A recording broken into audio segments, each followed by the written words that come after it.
Există un ținut pe care aș vrea să-l cunoști. Un ținut îmbrăcat în peisaje de o frumusețe unică în Europa. Acest paradis pierdut, râvnit de alții, este ignorat însă chiar de locuitorii săi.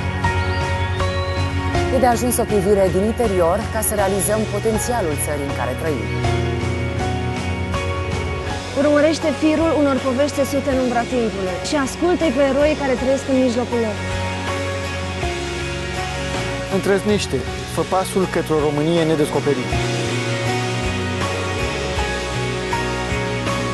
Descoperă o altă natură a țării tale, surprinde România din interior într-o campanie Digi24.